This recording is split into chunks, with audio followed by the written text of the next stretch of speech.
Good morning all of you. आप सभी का एनसीईआरटी क्लासेस में हार्दिक अभिनंदन है। जैसा कि हम क्लास 10th की साइंस सब्जेक्ट का थर्ड लेसन कर रहे थे, आज हम उसके सेकंड पार्ट की बात करेंगे। लास्ट लेक्चर में हमने या लास्ट वीडियो में हमने पढ़ा था धातु है धातु रूप धातु की परिभाषा और कुछ सम क्वेश्चंस पढ़े थे। आज हम उसी कॉन्सेप्ट को आगे बढ़ा रहे हैं। मैं आपको कुछ क्वेश्चंस बता देता हूं जो एग्जाम की दृष्टि से इंपॉर्टेंट है। सबसे पहला तो ये मैं लिख रहा हूं, साथ साथ उतार लेना। वह कौन सी धातु है, वह कौन सी धातु है जो कमरे के ताप पर द्रव अवस्था में पाई जाती है।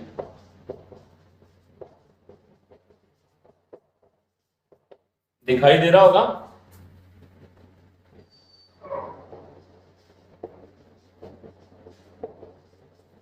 तो सीधी सी बात है, मरकरी उत्तर है इसका।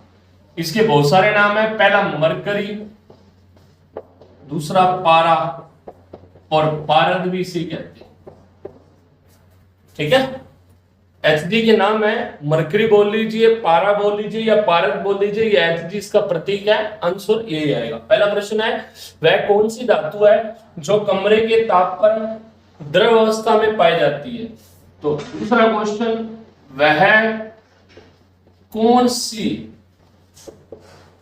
अधातु है जो द्रव अवस्था में पाई जाती है। तो सीधा आंसर आएगा ब्रोमीन। क्या आएगा? ब्रोमीन। तो दो प्रश्न आपने देख लिए। दूसरा था, वह कौन सी है धातु है जो द्रव अवस्था में पाई जाती है। फिर देखें, वह कौन सी अधातु है जो चमकती है या जिसकी सतह चमकदार है। तो सीधी सी बात है, आयोडीन।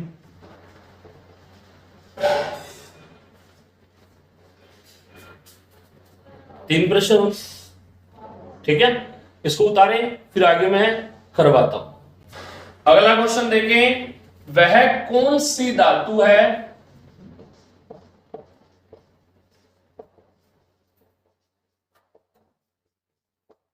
वह कौन सी धातु है जो सर्वाधिक तन्य होती है।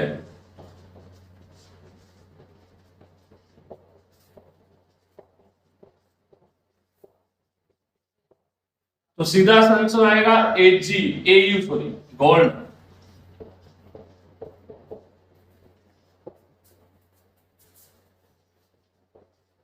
सर्वाधिक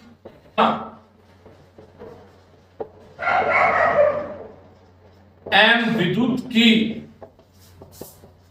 चालक धातु का नाम लिखें।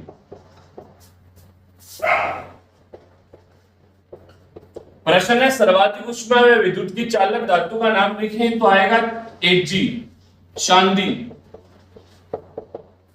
इसके अलावा चांदी के अतिरिक्त, तो चांदी तो है यही, फिर इसके अलावा copper, zinc, lead, aluminium, mercury, HG, silver, copper, zinc, lead, aluminium और मरकरी, ये सभी ऊष्मा और विद्युत की चालक हैं। परंतु लेड और मरकरी दो ऐसी हैं जो ऊष्मा की कुचालक है। ठीक है क्या? ये सारी की सारी जो धातुएं हैं, ये सभी के सभी विद्युत का चालन करती हैं।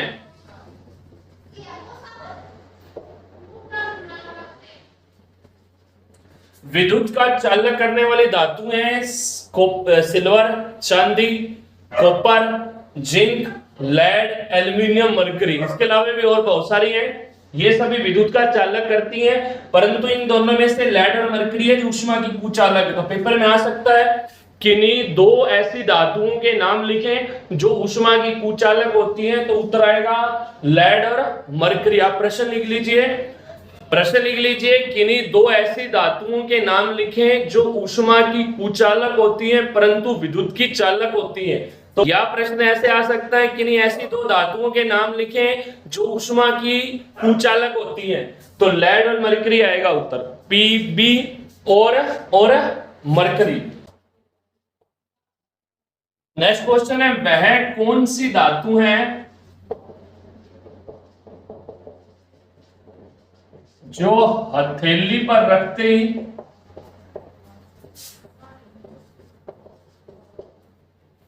पिघल जाती हैं?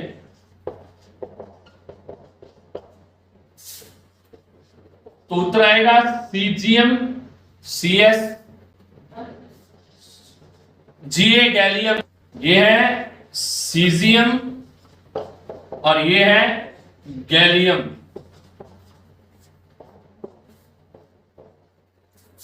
CSS छोटा आएगा, CS, सीजियम और गैलियम ऐसी तो धातुएं हैं जो आप हथेली पर रख दें तो ये पिघल जाती है। क्यों? कारण लिख लीजिए,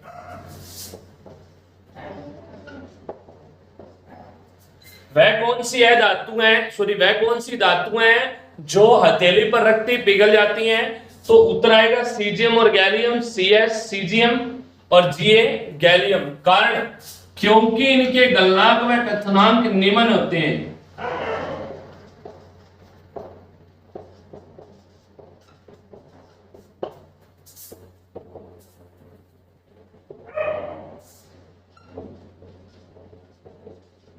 निम्न होते हैं,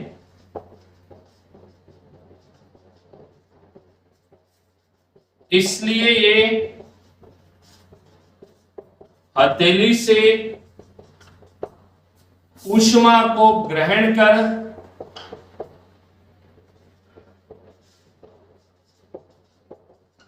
पिघल जाती हैं।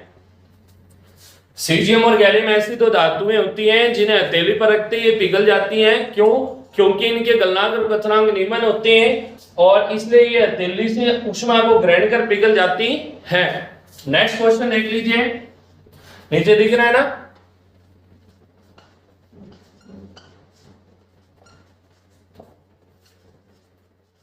वह कौन सी धातु है जो, वह कौन सी धातु है जो चाकू के रखने पर ही कट जाती है या चाकू से कट जाती है? Potassium, sodium, lithium. उत्तर तो लिथियम आएगा पहले, फिर आएगा सोडियम, फिर आएगा पोटेशियम। सबसे पहले लिथियम आता है, फिर पोटेशियम और सोडियम आता है, पर आप तीनों ही कर सकते हैं। वह कौन सी धातु है जो चाकू के रखने पर कट जाती है या चाकू से आसानी से कट जाती है? तो तीन धातुएं हैं, लिथियम, पोटेशियम और सोडियम। इसके अलावा दो क्वेश्चन है वो लिख लीजिए, वह कौन सी धातु है या सर्वाधिक हल्की धातु का नाम लिखें? तो उत्तर आएगा लिथियम। सबसे हल्की धातु का नाम लिखें तो उत्तर आएगा लिथियम। सबसे हल्की धातु का नाम लिखें तो उत्तर आएगा लिथियम। नेक्स्ट क्वेश्चन लिख लें। इसके अलावा एक क्वेश्चन और बोल देता हूं, वह कौन सी धातु है जो प्रकृति में मुक्त अवस्था में पाई जाती है? वह कौन सी धातु है जो प्रकृति में मुक्त अवस्था में पाई जाती है? मुक्त अवस्था मतलब ऑक्साइडो या सल्फाइडो या कार्बोनेटो के रूप में नहीं मिलती, तो उत्तर आएगा सोना, AU। क्या आएगा? AU, gold. गोल्ड एक ऐसी धातु है जो पृथ्वी पर स्वतंत्र रूप में मिलती है या मुक्त रूप में मिलती है, मुक्त अवस्था में। ऐसी कौन सी धातु है जो प्रकृति में स्वतंत्र रूप से पाई जाती है या मुक्त अवस्था में पाई जाती है? तो उत्तर आएगा गोल्ड। ठीक है विद्यार्थियों, नेक्स्ट क्वेश्चन देखें।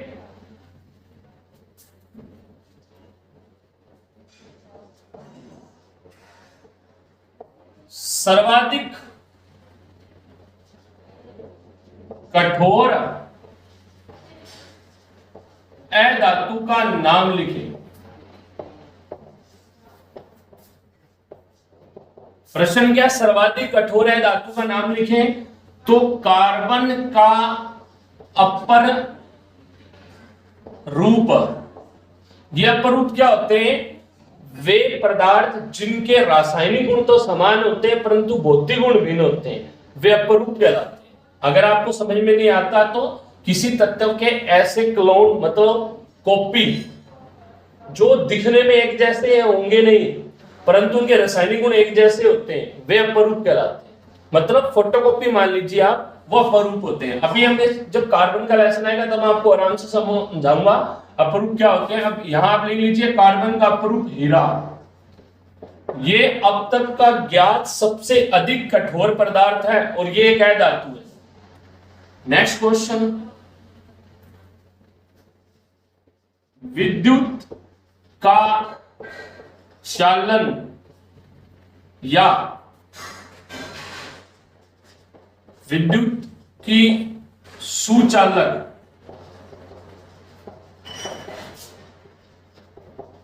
अधातु का नाम, या वह कौन सी अधातु है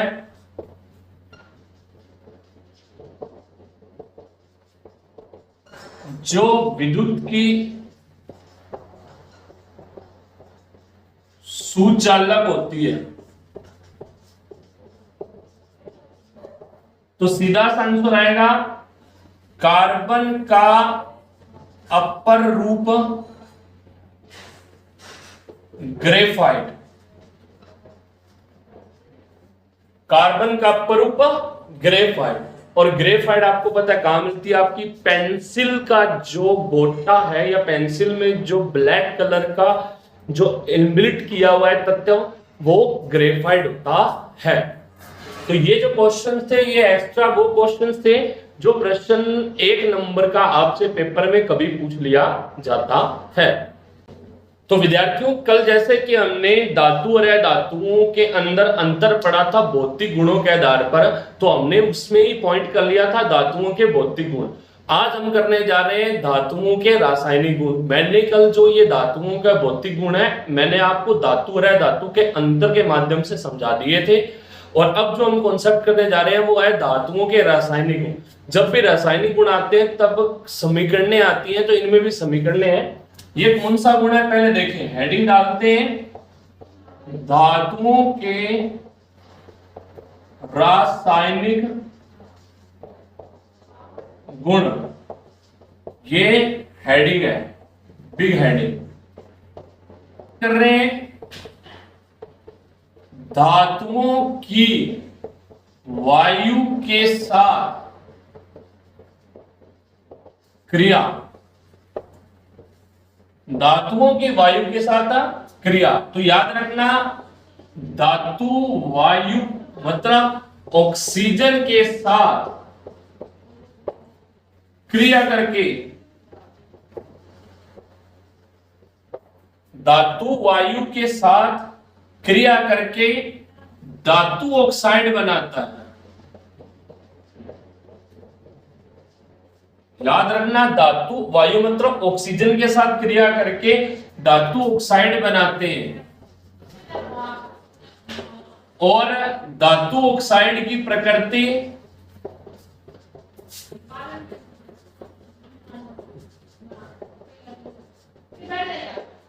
क्षारीय होती है। ये अधिकतर होती है, हमेशा नहीं होगी। मैं कारण बता दूंगा। धातु वायु के साथ क्रिया करके धातु ऑक्साइड बनाते हैं, और धातु ऑक्साइड की प्रकृति क्या होती है? क्षारीय है। ये लगभग है, सारों में नहीं होगी। कैसे? हम उदाहरण लेते हैं, पहले मैं लिख देता हूं धातु प्लस ऑक्सीजन रिएक्शन धातु ऑक्साइड।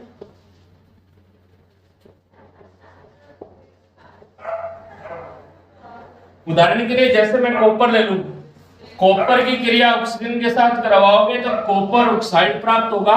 इसका नाम होता है कॉपर सेकंड ऑक्साइड। यहाँ कॉपर सेकंड, ये धातुओं का नामांकन है। कैसे? कॉपर +2 भी होता है ऑक्साइड और -2 होता है, कॉपर +1 भी होता है, कॉपर +2 भी होता है। कॉपर और क्यूप्रिक ये दो अलग अलग मैटर है, ये बाद में कभी और देखेंगे। पहले यहाँ समझे Cu+2 और O2, ये दो यहाँ, ये दो यहाँ, ये दो दो से कट गया CuO, तो इसका नाम आ गया कॉपर सेकंड ऑक्साइड। ये फेमस क्यों है? क्योंकि ये काले रंग का हो जाता है। किस रंग का हो जाता है? काले रंग का। कॉपर को जैसे ही ऑक्सीजन के साथ क्रिया करवाई जाती है या उसका दहन करवाया जाता है, तो हम बोल सकते हैं धातुओं का दहन। भाई आप इस हेडिंग को चेंज भी कर सकते हैं, जैसे बुक में लिखा हुआ है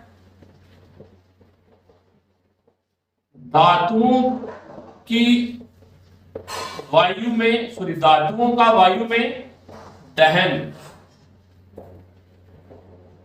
ठीक है, धातुओं का वायु में दहन क्या है? धातुओं का वायु में दहन या धातुओं की वायु के साथ क्रिया, धातु ऑक्सीजन के साथ क्रिया करके धातु ऑक्साइड बनाते हैं, और अधिकांश धातु ऑक्साइड की प्रकृति क्षारीय होती है। एक उदाहरण ये कॉपर का ऑक्सीजन के साथ करवाया तो कॉपर ऑक्साइड बना, जो कॉपर सेकंड ऑक्साइड भी कहलाता है, और इसका रंग क्या हो जाता है? काला, काले रंग का पदार्थ प्राप्त होता है। या एल्यूमिनियम की करवा दी थी ऑक्सीजन के साथ, एल्यूमिनियम ऑक्साइड प्राप्त होगा, Al2O3। क्या प्राप्त होगा? Al2O3। इसको संतुलित कर देते हैं, कॉपर वहां एक है, यहाँ एक है, तो मैं यहाँ 2 लगाता हूँ और यहाँ 2 लगाता हूँ, संतुलित। एल्यूमिनियम यहाँ 2, वहां 2, तो अब देखिए यहाँ मैं क्या करूं, यहाँ है 2 और वहां है 3, अगर मैं यहाँ 2 लगा देता हूं तो 2 दूनी 4, 3 दूनी 6, ऑक्सीजन 6 कर दो, एल्यूमिनियम को 4 कर दो, ये लो अभिक्रिया होगी। तो आप ये समझ गए होंगे आई हो कि धातुएं अधिकांश ऑक्सीजन के साथ क्रिया करके धातु ऑक्साइड बनाते हैं, जिनकी प्रकृति लगभग क्या होती है?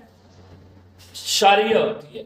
परंतु इसमें एक और कॉन्सेप्ट है जो इंपॉर्टेंट है, वो है उभयधर्मी ऑक्साइड। क्या है?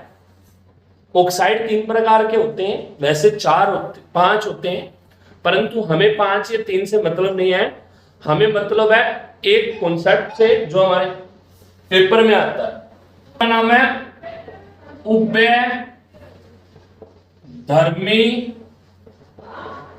ऑक्साइड। टॉपिक का नाम है उभयधर्मी ऑक्साइड। वे ऑक्साइड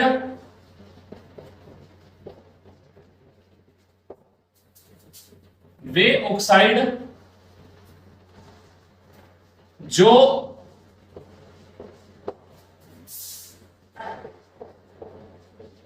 अम्लीय व क्षारीय दोनों प्रकृति प्रदर्शित करते हैं,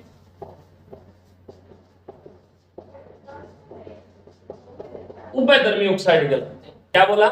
वे ऑक्साइड जो अम्लीय व क्षारीय दोनों प्रकृति प्रदर्शित करते हैं, वे उभयधर्मी ऑक्साइड कहलाते हैं। मतलब वे धातु ऑक्साइड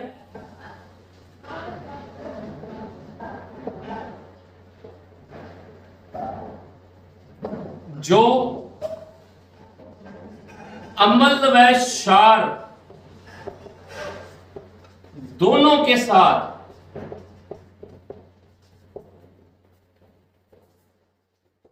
क्रिया करके लवण व जल बनाते हैं,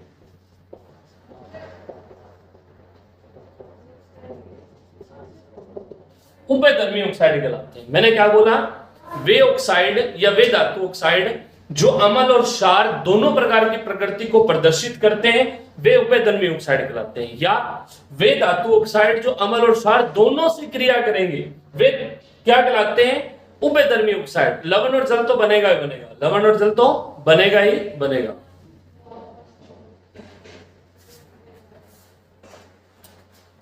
उदाहरण देखें, एल्यूमिनियम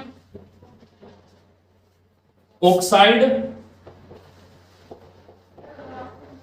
और जिंक ऑक्साइड, ये 2 उदाहरण आपके बुक में दिए हुए हैं। अब आपको पता है रिएक्शन बिना तो ये काम चलेगा नहीं, तो हमें एक रिएक्शन करवा देता हूं मैं आपको एल्यूमिनियम ऑक्साइड की, वही बुक में दी हुई है। ठीक है, एल्यूमिनियम ऑक्साइड का Al2O3 हमने बोला उभयधर्मी ऑक्साइड क्या होते हैं? वे ऑक्साइड जो अम्ल व क्षार दोनों के साथ क्रिया करके लवण और जल बनाते हैं, यही ना। तो पहले मैं ऐसे करता हूं, HCl ले लेता हूं अम्ल, ये धातु ऑक्साइड है जो अम्ल के साथ क्रिया करके क्या बनाएगा? लवण और जल। तो जल तो बन गया, जल के लिए आपको पता है H ये रहा, O ये रहा, गायब, बचा क्या? AlCl3। क्यों? एल्यूमिनियम के ऊपर होता है +3 और Cl के ऊपर होता है माइनस। तो आपको पता है ये कैसे बन जाएंगे? ये बन गया एल्यूमिनियम क्लोराइड। एल्यूमिनियम ऑक्साइड क्षार के साथ, ये क्षार है सोडियम हाइड्रोक्साइड, क्रिया करेगा जल, यहां बनाएगा sodium aluminate, sodium aluminate, sodium aluminate. क्यों? ये H और ये O मिलकर, ये H दो, एक H एक O और इसमें से O लेके जल बना लेगा, बाकी बचा Al2O2 और Na, ये आपस में क्रिया करेंगे और क्या बना लेंगे? NaAl2O, सोडियम एल्यूमिनेट और जल, ये दोनों लवण है और ये तो जल है ही। तो जैसे मैंने आपको क्या कहा, उभयधर्मी ऑक्साइड वे ऑक्साइड होते हैं जो अम्लीय और क्षारीय दोनों प्रकार की प्रकृति को प्रदर्शित करते हैं, अर्थात ये अम्लीय ऑक्साइड भी कहलाते हैं, ये क्षारीय ऑक्साइड भी कहलाते हैं। क्यों? क्योंकि आप जानते हैं अम्ल क्षार के साथ क्रिया करके लवण और जल बनाता है, ये उदासीनीकरण क्रिया है। तो वही है, देखो ये अम्ल है तो ये क्षार की भांति व्यवहार करता है, ये अम्ल है तो ये किसकी भांति व्यवहार कर रहा है? क्षार की, क्षार की भांति व्यवहार कर रहा है। क्षार और अम्ल मिलकर लवण और जल बनाते हैं, और यहां क्षार के साथ क्रिया करवाऊंगा तो ये अम्ल की भांति व्यवहार करेगा, इसकी भांति अम्ल की तरह है। अम्ल क्षार परस्पर मिलकर लवण और जल बनाते हैं। तो सीधी सी बात है कि कुछ ऐसे ऑक्साइड होते हैं, ऐसे धातु ऑक्साइड होते हैं जो अम्लीय और क्षारीय दोनों प्रकार की प्रकृति को प्रदर्शित करते हैं, इसलिए वे उभयधर्मी ऑक्साइड कहलाते हैं। हमारी बुक में दो उदाहरण है, एल्यूमिनियम ऑक्साइड और जिंक ऑक्साइड, और एक रिएक्शन थी, मतलब एक की ही रिएक्शन थी एल्यूमिनियम ऑक्साइड की, तो मैंने ये दोनों करवा दी। तो आपसे पूछ सकता है कि नहीं दो उभयधर्मी ऑक्साइडों के नाम लिखें या उभयधर्मी ऑक्साइड किसे कहते हैं, रासायनिक समीकरण देकर समझाएं, या आपसे पूछ लेगा एल्यूमिनियम ऑक्साइड किस प्रकार अम्लीय व क्षारीय दोनों प्रकार की प्रकृति को प्रदर्शित करता है, उचित रासायनिक समीकरण दीजिए। तो आपको ये दोनों समीकरण वाली लिखकर आनी होगी। तो एक चीज रहेगी इसके इसी पॉइंट, पहले पॉइंट में धातुओं की जल में या धातुओं का ऑक्सीजन की उपस्थिति में क्रिया या धातुओं के ऑक्सीजन या वायु में दहन, ये पॉइंट था जिसमें पहला हमने दोनों समीकरणें की, उसके बाद हमने उभयधर्मी ऑक्साइड पढ़ा। इसमें एक और चीज है, जो धातु ऑक्साइड प्राप्त होते हैं, धातु जो वायु के साथ क्रिया करती है या दहन करती है, तो जो ऑक्साइड प्राप्त होते हैं ये ऑक्साइड अधिकतर जल में घुलते नहीं है, अर्थात ये अधिकांश जल में अघुलनशील होते हैं, परंतु कुछ धातु ऑक्साइड, अधिकांश धातु ऑक्साइड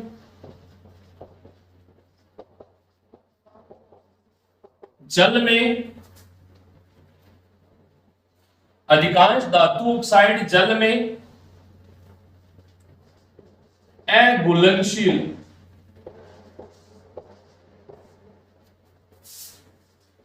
होते हैं, परंतु कुछ धातु ऑक्साइड, नोट डाल के लिखना अभी, कुछ धातु ऑक्साइड जल में घुलनशील होते हैं, अर्थात विलय होते हैं, जैसे सोडियम ऑक्साइड, पोटेशियम ऑक्साइड,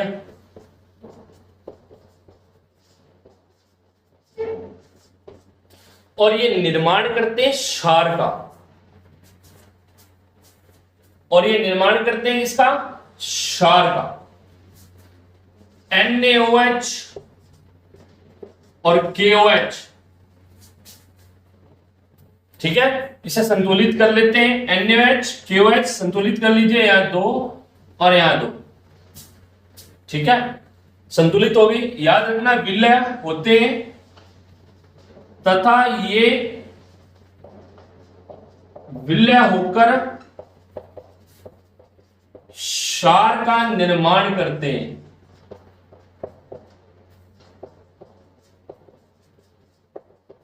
ठीक है, अधिकांश धातु ऑक्साइड जल में अघुलनशील होते हैं, परंतु कुछ धातु ऑक्साइड जल में घुलनशील अर्थात विलय होते हैं। जैसे ये सोडियम ऑक्साइड जल में घुलकर क्षार बनाता है, पोटेशियम ऑक्साइड जल में घुलकर क्षार बनाता है तथा ये विलय होकर के क्षार का निर्माण करते हैं। तो आज ये लेक्चर ज्यादा बड़ा तो नहीं हो पाएगा क्योंकि ज्यादा कुछ समझने वाला है, तो आप आराम से समझे। आज हमने एक ही टॉपिक किया है और एक 1 लाइनर क्वेश्चन किए, कुछ ज्यादा नहीं। बाकी इसके जो बचे हुए 2 पॉइंट है वो कल आपको करवाएंगे नेक्स्ट क्लास में। तो आप सभी का धन्यवाद।